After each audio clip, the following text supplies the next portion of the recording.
And we are live. Hello, everyone, and welcome to Seriously Loco, the Seriously Crazy live fan podcast for El Paso Locomotive FC. I'm Phil Bakke. I'm joined tonight by Christian Canales. Christian, a little bit different format, but we got to give the people what they want, right? Like that, Yeah. we can't not record, but got Mika's traveling. I was a little bit under the weather, so we're doing a little bit. You were in Arizona this weekend, so we're doing a little bit, just switching it up a little bit. Yeah, you gotta do what you gotta do for the content, baby. You got to keep the train rolling. Yeah. Yeah, we obviously a lot of different locomotive stuff to chat about. Primarily Wednesday night Open Cup, Austin, Texas. It's looking like Locomotive's headed to the round of 16, taking an MLS scalp on the way, and 8 horrible minutes changed basically everything for Locomotive, unfortunately. How naive of us, man. To think for just 1 second. we we believed Beto Avila had us dreaming. But that first half, I mean, maybe it's even worth saying, like, I know we talked in our group chat, but the reality of that first half was that, yeah, Locomotive probably got a couple of breaks, and everybody did exactly what they needed to get out of that first half with the 2-0 lead. Like, it was the sort of quintessential road cup performance of weather the storm and be really, really sharp when you have your opportunities. Yeah, no, and you need both those things in that case. Like, even if you play your best game, you need things to go your way when you're playing a team that on paper should beat you, right? They just from a resources perspective alone. Um, you know, Austin FC should beat us 99 times out of 100. Um, so yeah, you need to everyone needs to be on the game and things need to go your way and that happened for like you said for 76 minutes or whatever the case might be. Yeah, it was an absolutely brutal way for it to happen, because on the one hand you think like is it easier if we just get like blown away? Is it easier if we just don't have to deal with like the hope and it's the hope that kills you sort of thing? Yeah. And on the other hand, like, there was something very cool, and I did say it at the time. I don't know if I felt it as much by by like the whatever 82nd minute or whatever, when Austin had a 3-2 lead.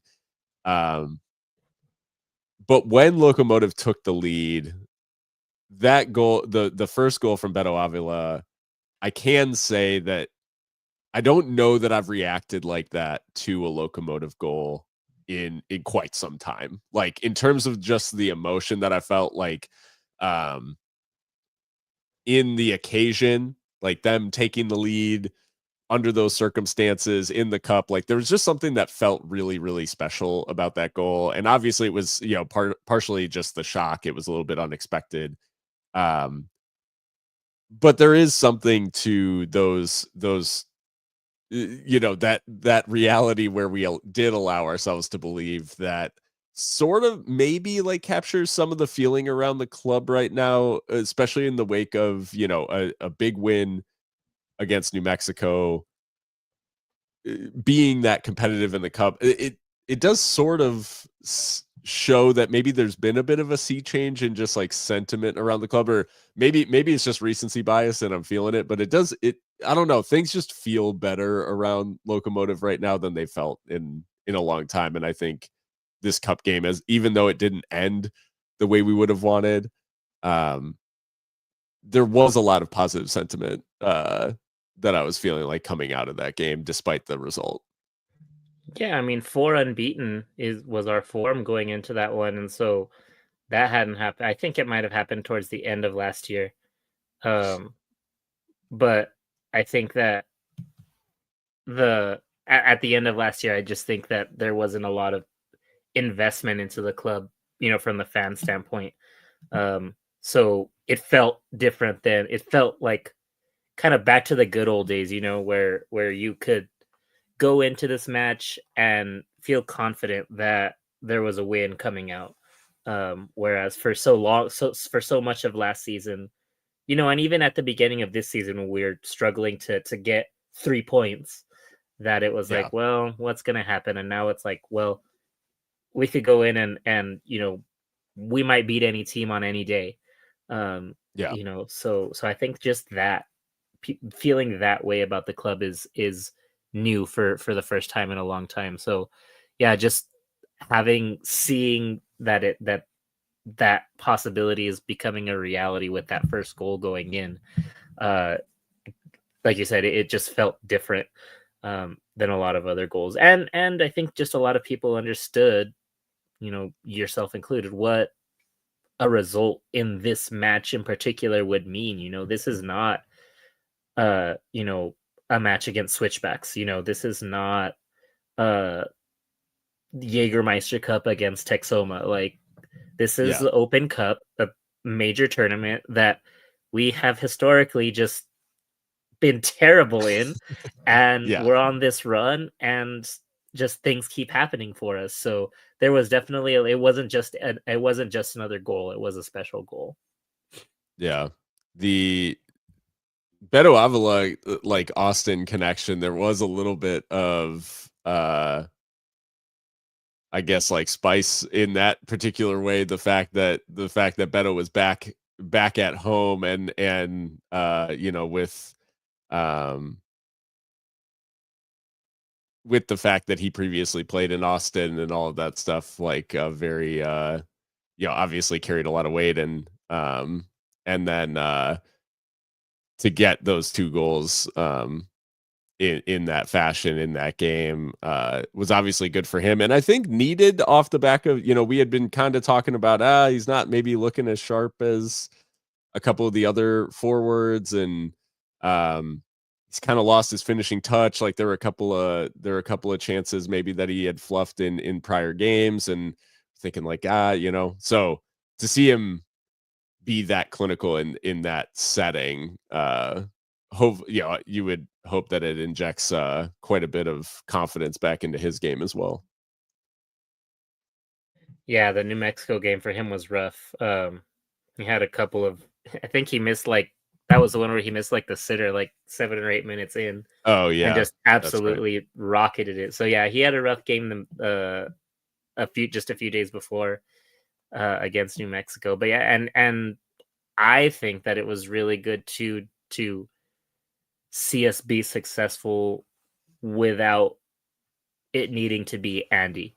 Because Sure. he's been fantastic, of course, but if it continues to be that he's the only one that's scoring, that's great for him, but that gets worrying as the season progresses, because at some point, there has to be a regression somewhere. And so to be able to see the goals still able to come from other places like they were towards the beginning of the season, is a positive sign. Yeah, that is you bring up an interesting point because I do think there's probably a little bit of maybe keeping the Tulsa game in mind, like for this. There is a little bit of an Andy sort of like a bit of a one note. Like he is carrying the team in terms of goal scoring recently. And it's a little bit interesting, obviously, given the fact how strong Locomotive were from set pieces, and that obviously led to a variety of different goal scorers, like um, across the early part of the season. Recently, it has been very, very focused with Andy Cabrera scoring just a lot of goals.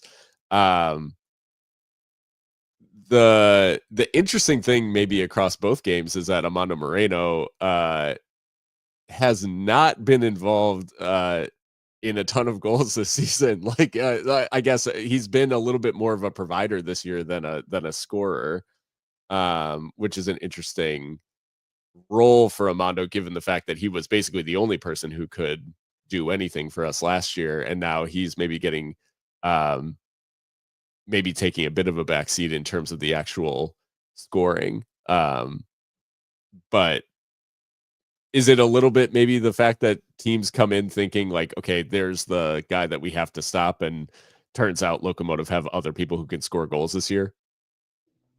Yeah, I think that's possibly it. Because I mean, towards the beginning, he was scoring. Yeah, He scored against Switchbacks in the opener. He had a brace against Phoenix a week later.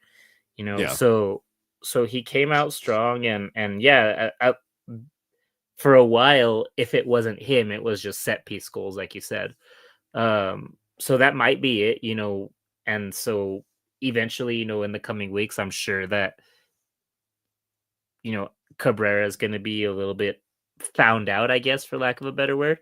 And so everyone else will have to come back and step it up again because the set piece goals have not been coming in as easily as they were at the beginning of the year either. It really just has been, Andy from open play for the most part. Yeah, that has kind of cooled off like pretty significantly, which is weird. Particularly the set piece goals. Um we talked about in the episode that we did prior to the Open Cup match. Um we were talking about the fact that Brandon Vasquez we were like, he probably won't play. Like they probably won't even play Brandon Vasquez in the cup. Obviously he played. Not only did he play this, basically the second that what's his name, Wolf, Yeah. once Wolf was on, like that was game basically. Like that connection between Wolf and Vasquez was absolutely lethal. um there is a little bit of a reality check when you play a team like that, and the fact that the guy who scores essentially like his goal ended up being the third and the winner, like his two goals obviously end up being sort of decisive.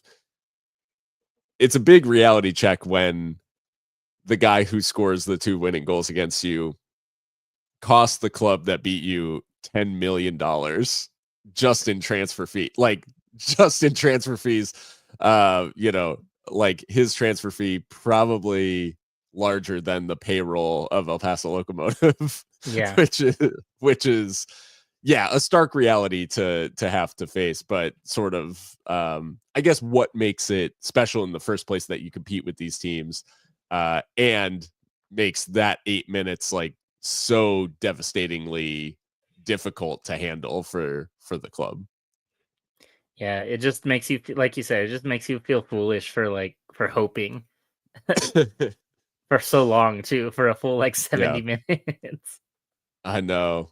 I know, so long. I think too there was something about, well, we talked, and I mean, this is maybe the point of contention in with the Austin game specifically was, I don't know if you completely nullify what Austin ended up doing in any way, right? Like it could be that just once Wolf comes on, like that is game. They just hit a level that we're not capable of dealing with. That being said, the one sort of counter that we did have is we did have fresh legs on the bench. And it's not to say that they could have necessarily completely dealt with, how devastating they were in those 8 minutes. But there is an element of like, if Wilmer had maybe just seen the danger coming a little bit sooner, like, could we have dealt with it? Because it was just so obvious that the guys who had started the game were starting to flag, like, Mhm. and were starting to kind of fall off. Yeah, I mean, it's one of those hindsight things, right? Hindsight's 2020, of course. Um, but I think that in hindsight, you can say for sure that the fatigue contributed a lot to some of those goals because especially on the go ahead, we just got beat in a foot race back there, Yeah. and and it hadn't been a problem the rest of the match until you get into this later, these later minutes, and so with the luxury of hindsight, yeah, I think for me it definitely came down to folks were tired out there, and like you said, Austin just hit a second gear that the starters who had been playing for 70 minutes certainly couldn't match. Could the people coming off the bench do it? That part we don't know for sure, but at that point, the starters, there was nothing that they were going to do to stop that goal. Yeah, no, it was basically over. The only thing I can say is that I feel like when the changes happen, and I'm gonna pardon the typing, but I wanted to see when these changes happen. It is like Austin that blinked first in terms of subs, for obvious reasons. They're trailing 2-0. So Bakari comes on at halftime along with Robert Taylor, I think. So it's like he makes a couple of attacking changes at halftime. No need to really, like, based on how the first half went, no need to really respond to those, right? Like, I'm not expecting Wilmer to make any halftime changes to respond to those changes out of the dressing room. On the hour mark, you kind of see this. I don't know if it was planned. I don't know if it was like, if we trail at the hour, these are the changes I'm going to make. Like, Austin makes the Ili Sanchez and Owen Wolf subs on 60 minutes, and then Guilherme Biro comes on at 62, which was like not as big a deal, I guess. The only sub between 5 Austin changes get made before Locomotive's first, and the change that he ultimately makes is Toomey for Beto Avila, which, like, is that what we're needing at that moment, right? Like, that's because in the second half, it's easy to see that Austin were really, really looking good, and as soon as Wolf was on, that was like a real warning shot, because he just started to really have a big influence on the game. And we make the Toomey sub, and like a second later is when Owen Wolf assists Brandon Vasquez for the first.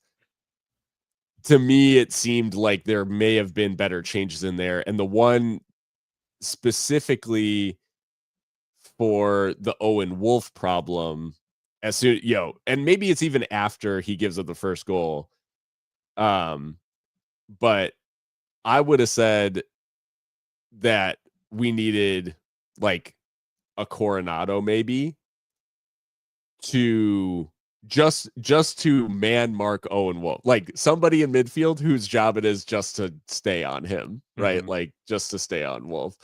But the reaction to the subs bringing on Toomey with a 2-0 lead just didn't feel maybe responsive to the moment.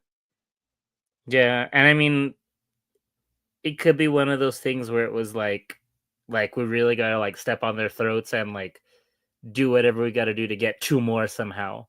But also, it really like, felt like a third was sort of the way, right? Where it was like, try to get a third somehow. That's like the way we get out of this. yeah, but like we have kind of like put ourselves in this position where it's like we want to see more of Toomey, but also like clearly for whatever reason he just has not been getting it done. Yeah. So it's like, well, maybe this isn't the best way. Like, Daniel Carter has more goal contributions this year than Toomey does. So like, Yeah. if you are trying to continue to be aggressive, why is that the sub? Especially when Wilmer himself is on record as saying like Toomey's not scoring and that's why he's not playing. So if Yeah. this is saying if his goal here was to try and score more goals, that it's Right. a sub that doesn't make sense to me. Toomey's struggling against United, and I don't know. I think he played against Texoma too. I think he started against Texoma.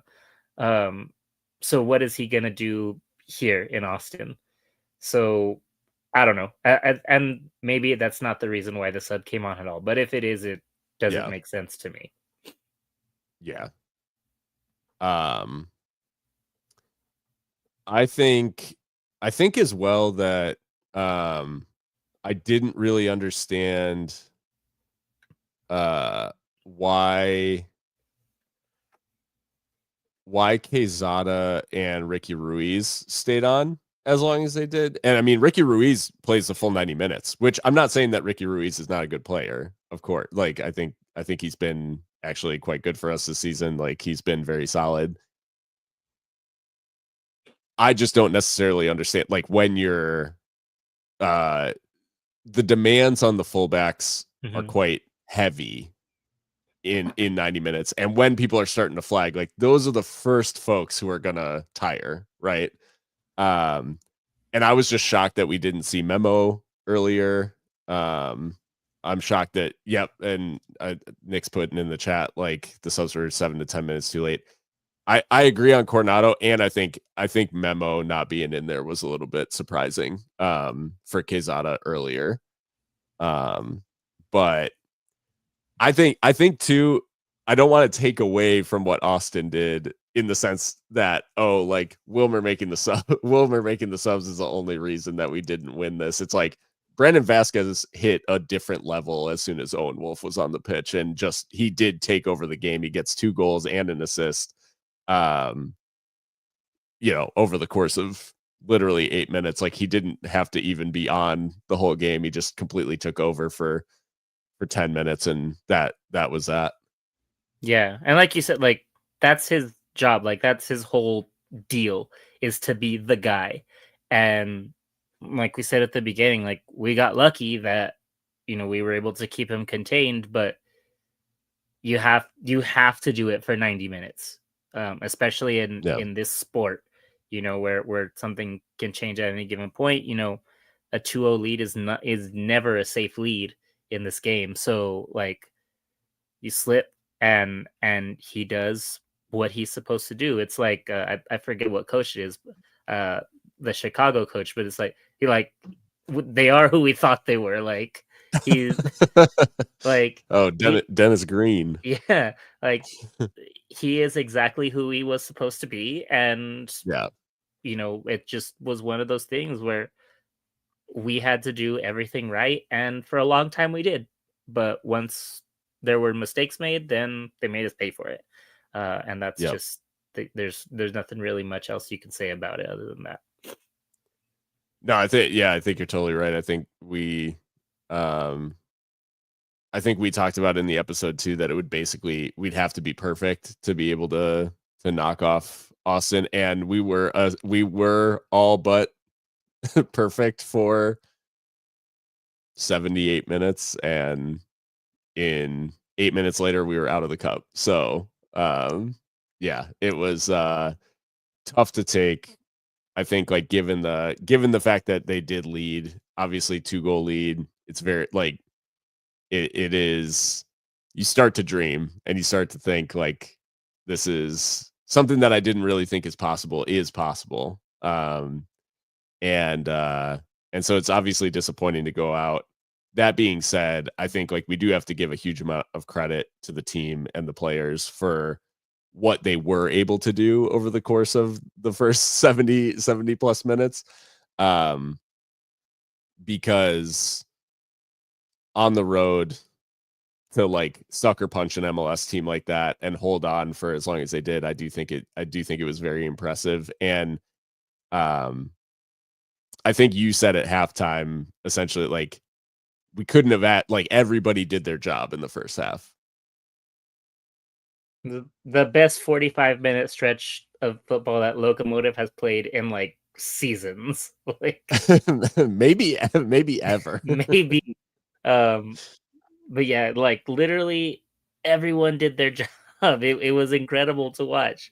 And so like like a lot of people will say like no moral victories, whatever, but like there should not be heads down necessarily after this match, because they played great.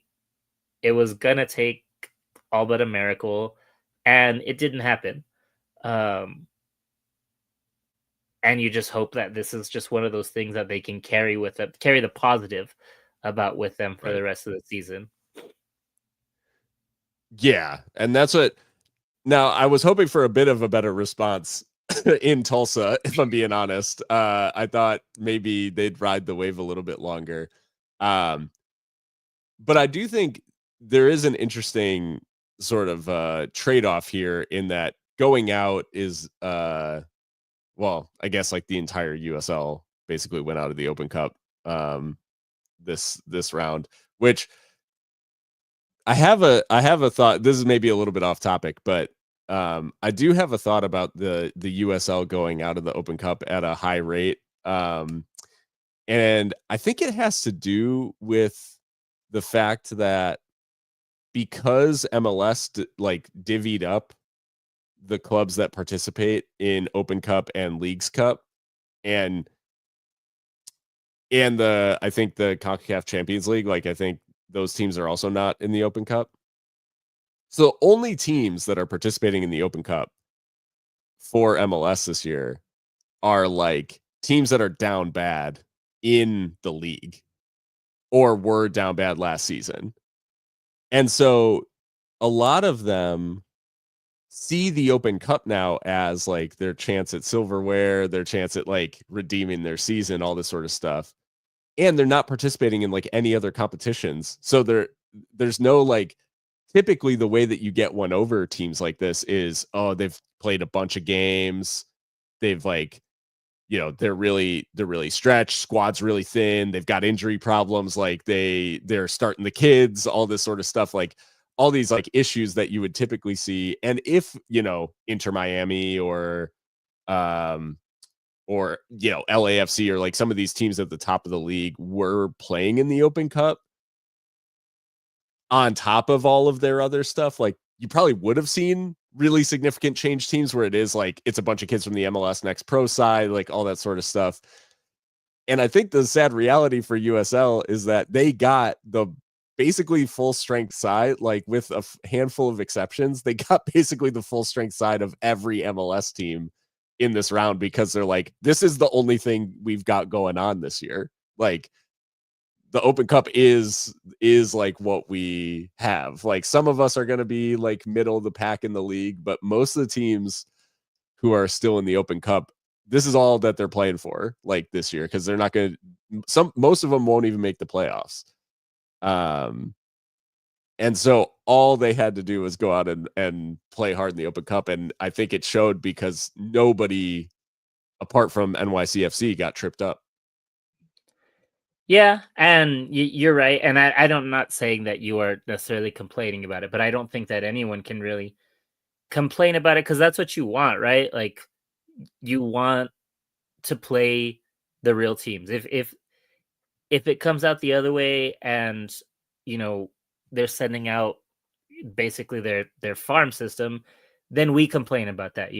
They're not taking it seriously, and it's just a joke to them, and so on and so on. And so you get what you get, and it's up to the USL clubs to come out and fight a little bit. And I say that, like, I feel like we're able to say that because we did put up a fight against this Austin FC team, and there were a lot of USL teams that did not put up a fight in their matchups. No. So I think it's on the clubs to be prepared for that if this is the format that it continues to be played in.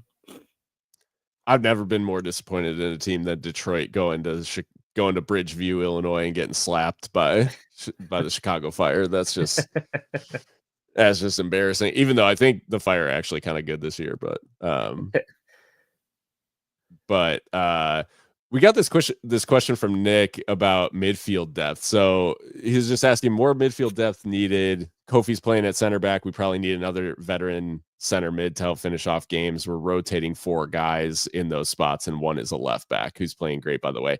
I think we actually saw at Tulsa, Ricky Ruiz actually joined in this rotation because Gabby Torres starts on the bench, and I think Ricky Ruiz was essentially playing the Gabby Torres like central midfield role in this. So yeah, Wilmer's trying to inject another person in there, but since the switch to a 4-3-3 and playing with 3 midfielders, the only guys that we've had play there are Calvillo, Coronado, Doroma. DeRoma and Gabby Torres, and now maybe Ricky Ruiz. But if three guys are in there every game, and if he persists with the 4-3-3, you're kind of one injury away from some tough decisions you got to make in midfield. Yeah, and if there is, to kind of answer the next question too, like if I think we of course need more players. I think anytime any team will take some reinforcements in the middle of the season, and it needs to be in the midfield. I think we're pretty much set with with the back line. Akwe and Kofi do a good job back there. Ricky and Alvaro do a good job back there. Palermo hopefully will be back. Did he start against Tulsa? He started, but he came off at halftime, I think. Oh, okay, yeah. So hopefully, we'll be back to seeing more minutes there. Yeah, and I'd love and to Kofi see. actually wasn't in the squad the last Yeah, two games, I think.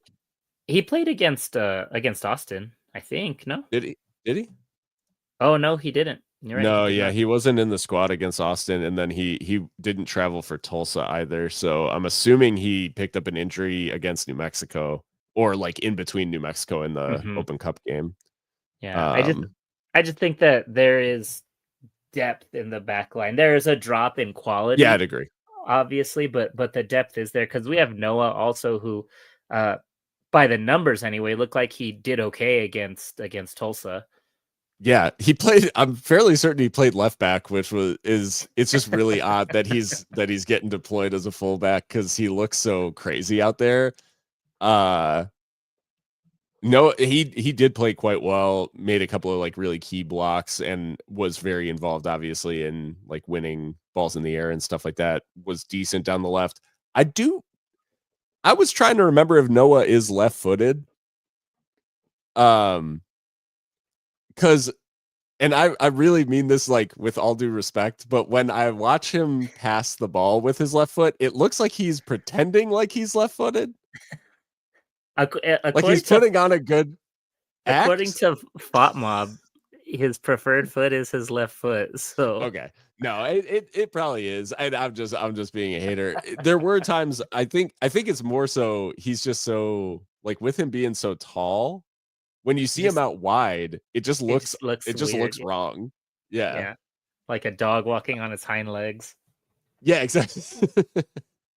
But no, I thought he actually did play quite well, which has been interesting because he's been so limited. What I didn't realize, these were his first minutes in the league against Tulsa. He has not Yeah, played a single second in the league. He's only played in the cups, which I guess in my mind I was like, I'm sure surely he's come on as a sub or something like that. But no, this is his start against Tulsa was the first time he's played a single second in the league so far this year. yeah, Which and I supports your point about we do have depth in the back line for sure.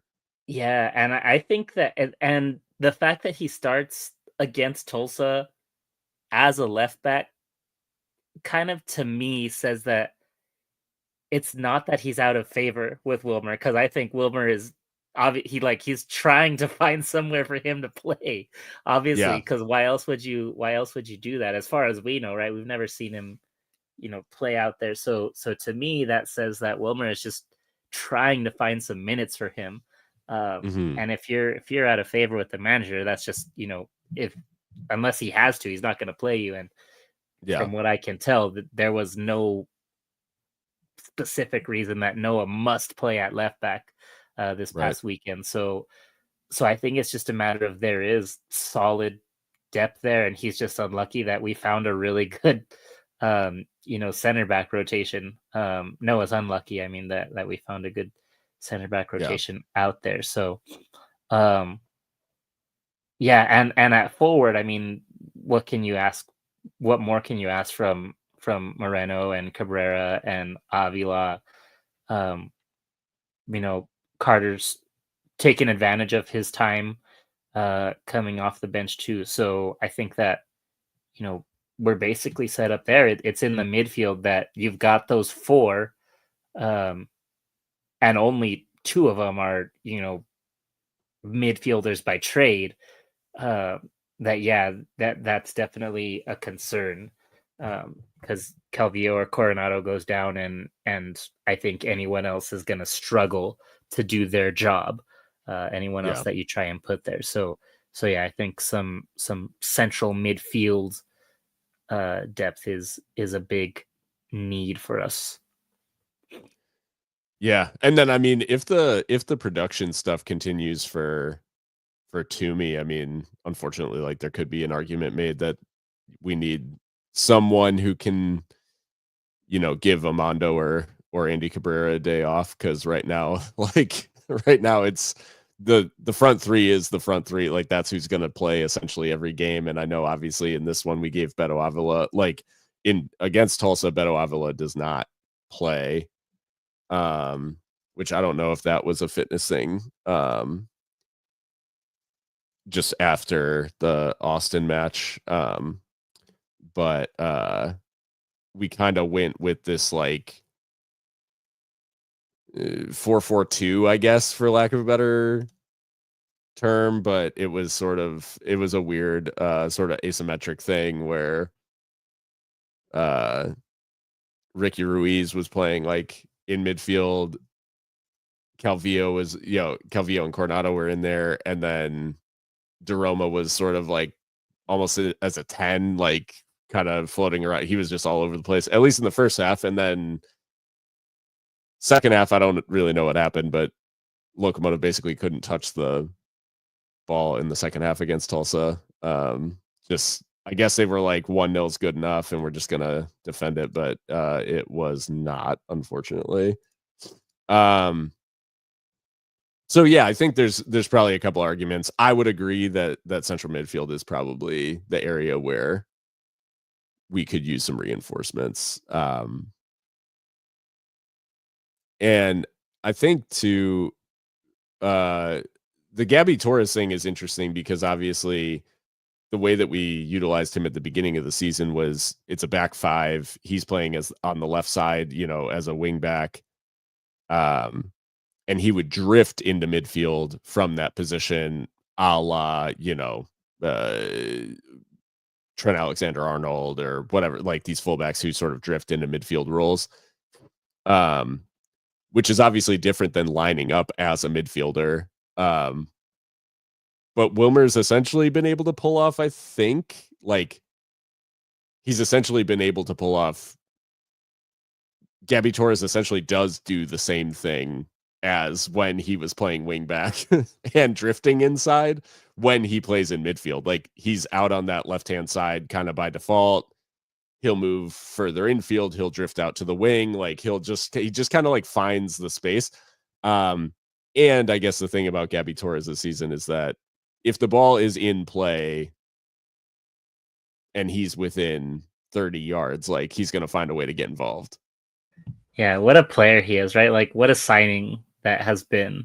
Probably more so than anyone else we brought in this off season. And I think that just kind of it's interesting to me that I feel like and this might just be recency bias, but like I'm having a hard time thinking of a signing, an off-season signing who has had more of an impact or has met or exceeded whatever expectations there were in a long time. Yeah. Because I mean, and I don't know if that's kind of Lucho, Diego, like those are like the two that come to mind, right? Of yeah, just like blowing the doors off of expectations, like the yeah. second they got here. And with Diego, like that one's not even fair because they're, at least from like a professional standpoint, there was nothing to go off of. You have no Right. expectations really. So anything he does is gonna impress you. But yeah, Lucho and yeah, I can't think of another signing that has been so individually impressive. Yeah. And I'm in there can be a lot of theories behind that, I'm sure, but what stands out to me is that, is it a factor of Wilmer has had a more USL based strategy than previous managers who were, you know, looking abroad more for the talent. And so just bringing in players who know the league and who have been around the league, does that mean that they're going to, you know, thrive more in the league as opposed to trying to take someone from the Ukraine? Sorry, Dennis, Right. but and Dennis trying Castillo. and trying to bring them over here and expecting them to perform. I had to look up where Dennis Castillo what he's up to these days. FC Drita in Kosovo. Good Lord.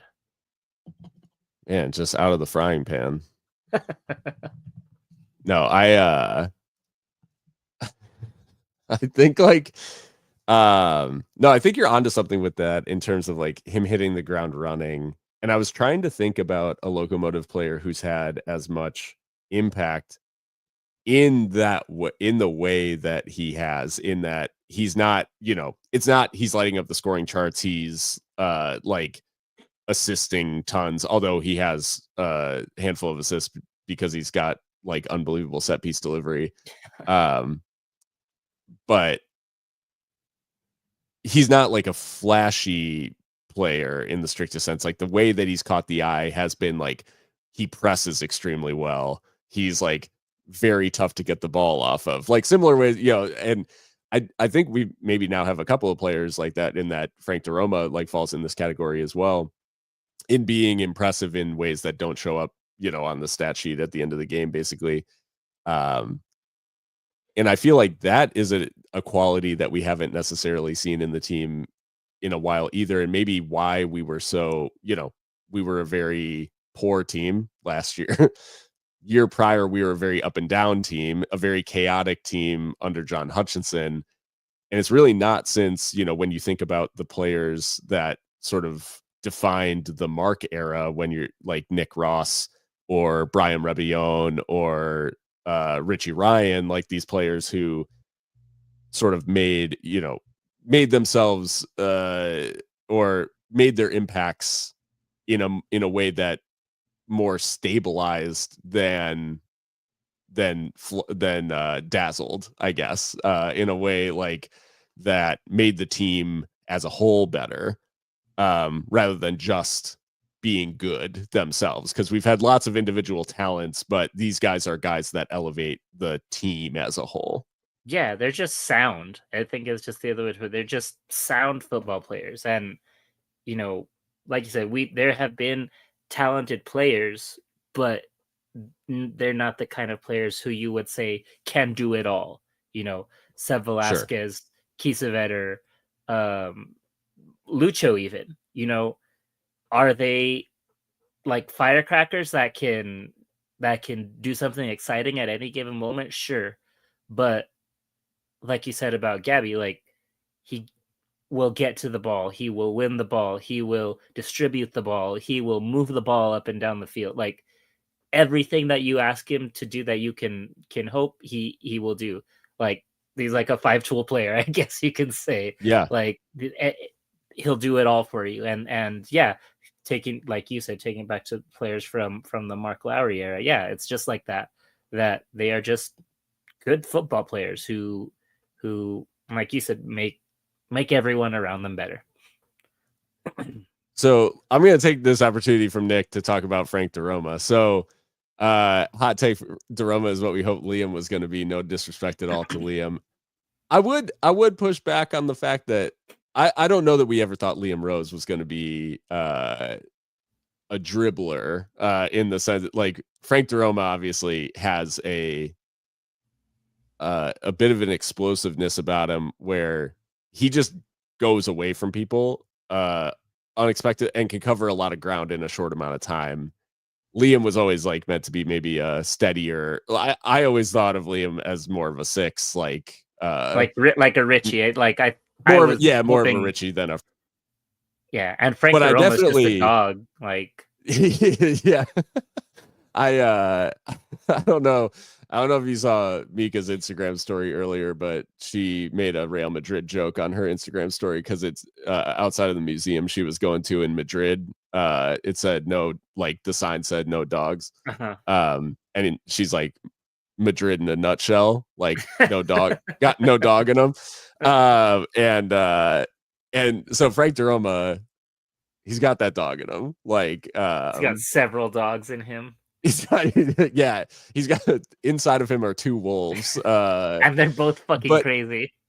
Yeah. And that's the thing about DeRoma is that on the ball, I don't know, like, and I say this, we have had a lot of talented players on the team. I don't know that we've ever had a guy who's as confident about retaining possession as Frank DeRoma is, and rightly confident, I guess. Like, he backs himself to hold on to the ball always, but he also always does. That's the key differentiation, I guess, is that he's never wrong, because he has this sort of, like, I don't know if you want to call it a sixth sense. I don't know if you want to call it eyes in the back of his head, but he uses his body in such a specific way to get people to anticipate a certain move. And he does the exact opposite. Like, whatever he gets them to believe about which way he's going to turn or which way he's going to, like, go with the ball, he just always surprises them. And, like, that's how he's able to, I think it was the New Mexico game. He just, like, he's surrounded by 3 New Mexico players and somehow comes away with the ball, like, dribbles through them. Similar stuff that we saw, like, against Austin, especially in the first half. Against Tulsa in the first half, they literally could not touch him. Like, they could not get near him. The thing about Frank DeRoma is that he is constantly doing dumb stuff to get himself in trouble. And it's one of those things where you obviously have to be smart about how you interact with the referee and all this sort of stuff. We've seen him get a red card before that was essentially born out of how he was dealing with the referee. Was that Phoenix? Yeah. I think it was like the late stages of Phoenix. He got sent off, which was, the first yellow card was for dissent, and then the second one was for, like, well, a dive by a Phoenix player. Like, he got sent off because he was already in on the referee's, like, shit list, right? Where it's like he dove into a challenge and didn't get the benefit of the doubt.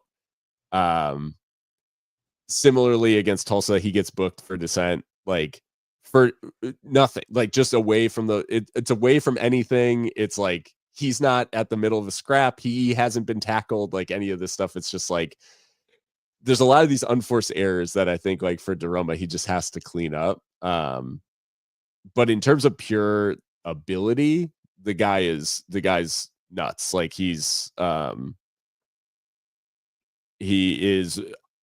on the ball one of the most talented midfielders that's played for the club, like, bar none. The Sierra Leonean Messi. Yeah. he's like the Sierra Leonean Iniesta. Like, yeah, that's a better one.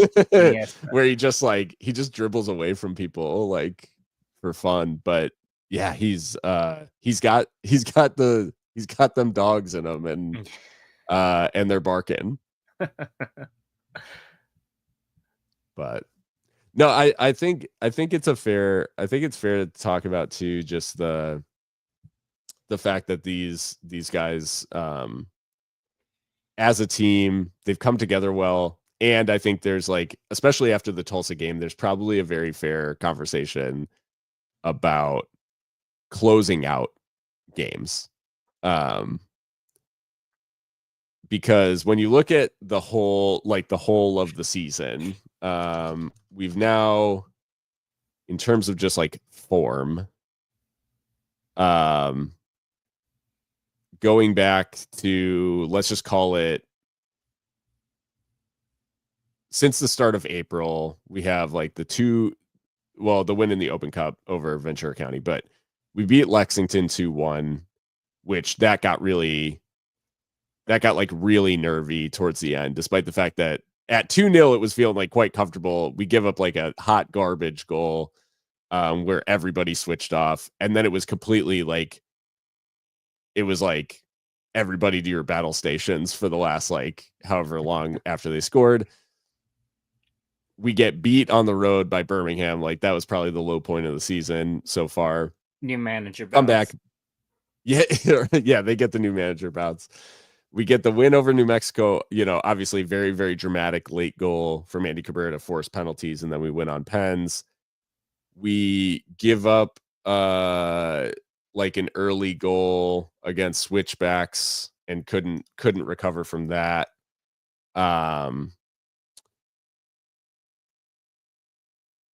Or well, we immediately, respond or whatever, but we didn't we couldn't overcome it from we couldn't score a winner, even with them down to 10. And then Texoma on pens. So like very kind of like portion of the season there. But then we come back, we beat New Mexico 3-0. Can't see out the 2-0 lead over Austin. Obviously, we talked about why, but just pointing to maybe the larger pattern. And then Tulsa, I would say like this is probably one of the worst second half, or I would say this is one of the worst halves that Locomotive's played this season. And it was just a matter of time, like before we conceded that equalizer, unfortunately. And unfortunately for us, time didn't run out before they did score it. I think like for all of the positivity that we're rightly feeling around this team, because they're scoring goals, they are doing the right things in many moments throughout the match. I think what is a little bit weird as a feature of this team is we haven't had a lot of comfortable games. And really New Mexico was the first comfortable game of the season. The team probably needs to get like a little bit better at, I guess, one, creating daylight, but two, like actually seeing these matches out and making them feel a little less tense or contentious, or letting teams feel like they're still in it. No, for sure. And yeah, like you said, like there haven't like we haven't gotten blown out this season, it's just a matter of playing that 90 minutes, and it needs to start happening, because it's a difference between, especially with, I know it's still early, but with how tight the Western Conference is right now, the difference between a few 1-point matches and 3-point matches could be the difference between, first place and fifth place, getting home field advantage and not. Yeah. Yeah, or even making the playoffs. I'm getting ahead of myself. But yeah, well, and that is the reality. Obviously, we're still very early in the season. Most teams have played 9 games, I guess, but there's some have played 8, some have played 9, some have played 10. And Locomotive are simultaneously 3 points out of first place and 3 points out of the playoff, like from being out of the playoffs. So there's a very real situation in which, if Locomotive pick up a couple of good results, all of a sudden you're top of the conference. You're thinking, okay, like maybe we can go on and create something like really special this year, maybe home field advantage, all that sort of stuff. And there's a very real possibility where like a loss to Indy could drop us out of the playoff picture. So it's like, it is, balanced on a knife edge right now. And I think in general, the West, I've been trying to calibrate, and like, obviously being on the USL show, I get like a little bit of perspective more broadly from around the league, because I don't watch that much Eastern Conference. Like I watch a handful of games here and there, but I don't, consistently watch a lot of Eastern Conference. But what I'm trying to calibrate for is the East just like top heavy in the sense that like they're like 5 or 6 like really, really good teams out East that are maybe like better than the best teams out West? like maybe they're the best teams in the USL, and that's why the East is so like so much more stratified than the West? Or is it that the bottom teams of the East are so bad, right? Like, and the bottom teams of the East just aren't any good, and the West is actually like where there is, it's like, yeah, you could say there's parity, but also are there just like 10 good teams in the West? Like, I'm gonna answer your question with a question, and I'm just gonna have you tell the people who is top in the East right now. well, right now it is Loudoun United. And I think that might that informs my answer personally. Yeah, it is so crazy. Like, it is so crazy for Loudoun to be top. I have this joke on the USL show where it's an acronym, LADS, because people were starting to talk big about Loudoun after they started like really, really hot. But I could have swore like the last couple of seasons, Loudoun would come out the gate just absolutely on fire and then be trash, Yeah. right? So my joke on the USL show is, remember the acronym LADS, LADS. Loudoun always does this shit.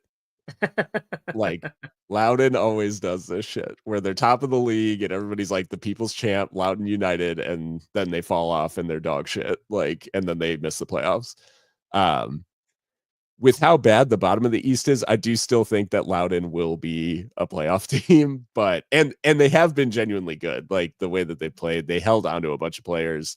Apparently, they have like actual facilities now, because I guess for the last like couple of seasons since they like broke with DC United, there was this whole like expose in the Athletic about the fact that they like wouldn't get match day meals every game and shit like that. Jesus It was like Christ. so low rent. It was crazy. So now that they're like a proper, they got whatever, like this merger went through and they have like new ownership who immediately like upgraded their locker rooms and stuff like that. So I guess it's like better now, but so maybe that's why they were not performing. I don't know, maybe it was strictly a facilities thing, but I just can't for anyone who knows like Loudoun United's manager, Ryan Martin, I think his name is. Yeah, Ryan Martin.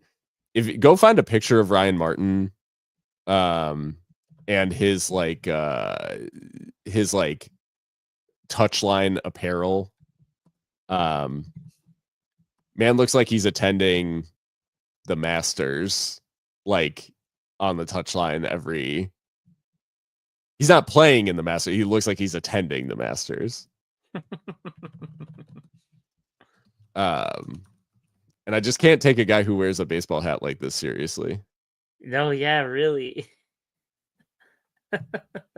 With the I fucking don't. pullover on top of the polo.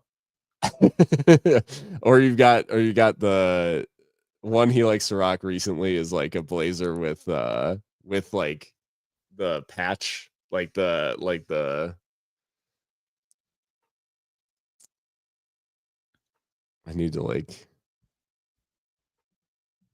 show this, but anyways, he's yeah, I don't know if he can get them over the line. Maybe he will though. Who knows? Maybe they're for real. But yeah, so Locomotive, I mean, a big chance, like we said, they've got Indy next, and Indy is weird because Indy is not doing well in the league. 7 points. They have one win, -1 goal difference. And they haven't really been doing anything that interesting outside of like they made a little bit of a cup run and they almost knocked off Philadelphia Union. They took them to penalties. But aside from that, looking at Indy's results, it's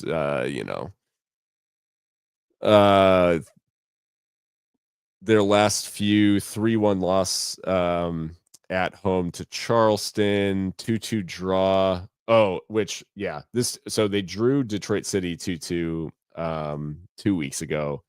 They were down to 10 men, and I'm confident that the only reason that they drew 2-2 is because Elvis Amo plays for Indy now, who he played on Detroit City last year, and it was just the narrative. Like, it was just because Indy had 2 shots on target, both by Elvis Amo, both goals. Let's go in.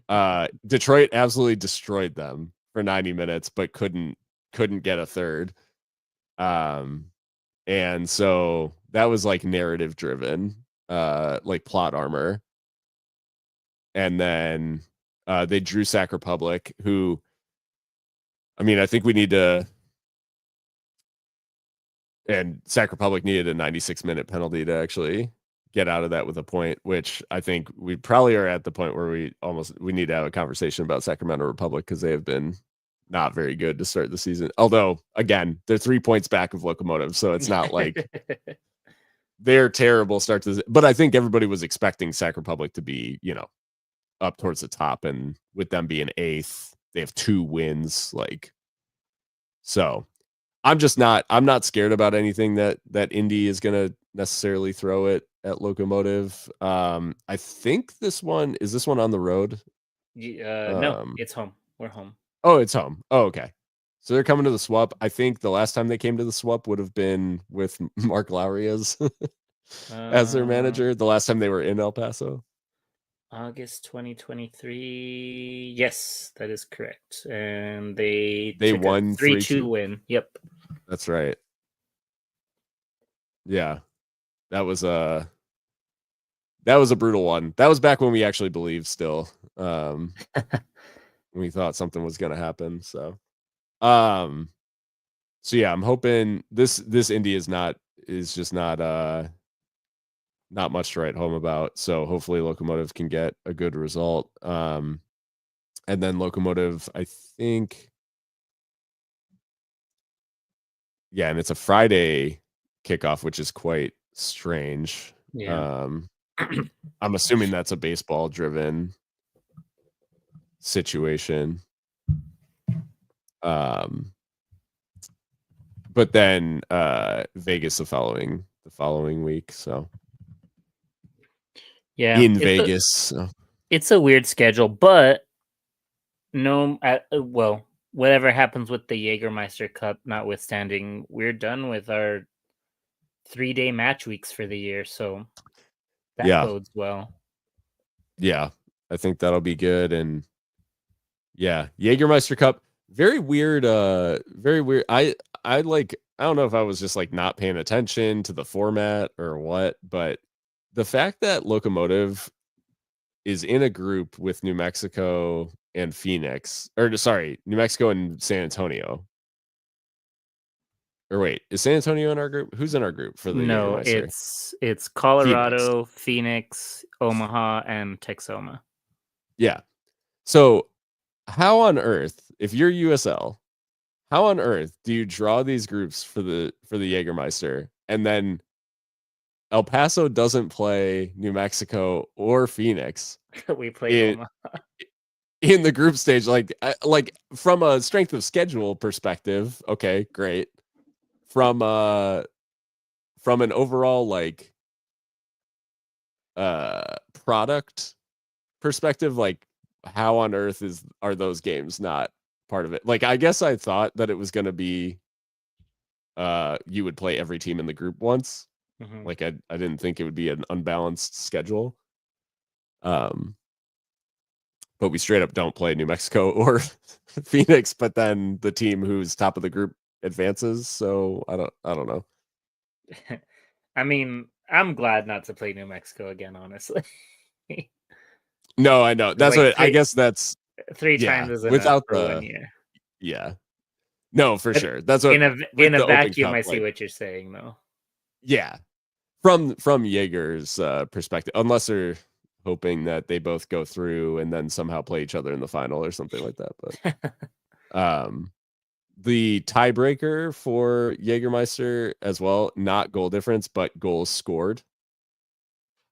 Well, so that's disappointing considering we got fuck all against Texoma. So a 0-0 draw, not looking good for us against Texoma, who are really bad. So, although they have started to fight back a little bit this year, but not results wise. Just they scored a couple of goals, which is good for them. But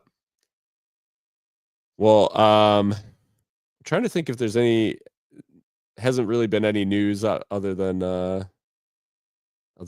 So No, probably you got one probably as more good as- fun little question in the chat there.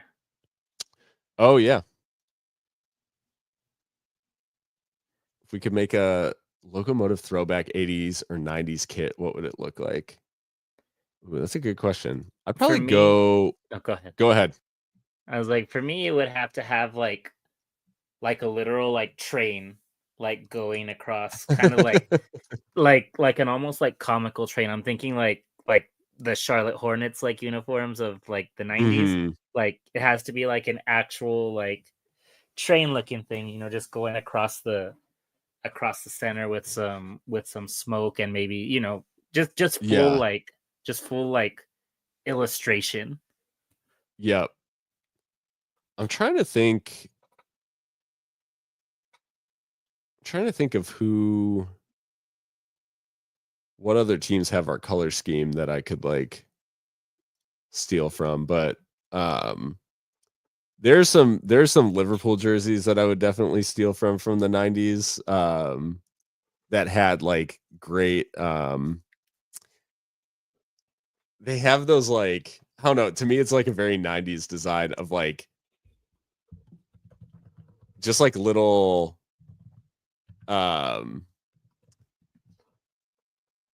just random patterns, right? Where it's just like there's like little dashes and dots and whatever else like across a whole shirt. But Like not sublimated, because there was nothing subtle about the 90s, right? Like yeah, full bold white on red. mhm.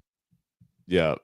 So I think like something like that with the blue and yellow would be cool, where almost looks like splatter or something like that. Like a Jackson Pollock painting. Yeah. Yeah. And then like some just like a real like flashy like Jorge Campos keeper kit. Yeah. Oh, you would definitely need, like the crazy neon for Jamali. I think too I don't know. All I can picture now, like with a 90s throwback, is I'm just picturing like a Charlotte Hornets starter jacket. Is that a kit design? I think it's just the blue was like, and I used to really love that, like that color scheme, the purple and blue, like as a kid, that was like, I thought that was so cool. Yeah. But yeah, so kind of, I don't know, maybe something in that realm. Some random pinstripes. Even though that's starting to get like late 90s, maybe like the Toronto Raptors, like purple and black pinstripes, like yeah, big red cartoon Ozzy. Or, we put like a cartoon Ozzy right on the front, like just fucking ridiculous. Yeah. Good question. Good question. Yeah, I like that one.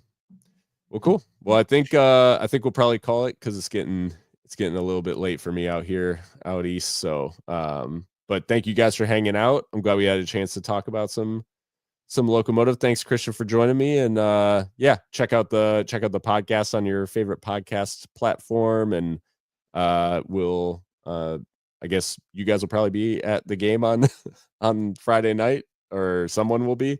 I hope maybe. Miko will be. I put in the chat that I can't make it Friday night because I have school stuff and Bella stuff. So weeknights are hard. So I won't be, but hopefully Miko will be back from traveling and be recovered enough to be up for the match. Yep. So Friday night, but we'll talk to you guys whatever transpires, and until next time, stay loco.